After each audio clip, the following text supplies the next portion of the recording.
editing my video for my fish pie and I realise I haven't done an introduction, so I'm doing it now. It's absolutely fabulous.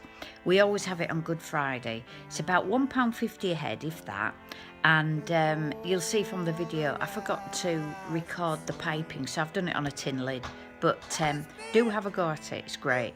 So this is just a quick video quickly taking you through the recipe. I make my sauce, add the fish stock, it's a thick sauce, add capers, parsley, seasoning, then my raw fish, give it all a stir, pop it into the bowls, and then as a special I pipe on the mashed potato, and I forgot to record it, so I'm showing you with a little bit that I've got left here. And then I give a grating of Parmesan cheese, bake it in the oven for 40 minutes, delicious.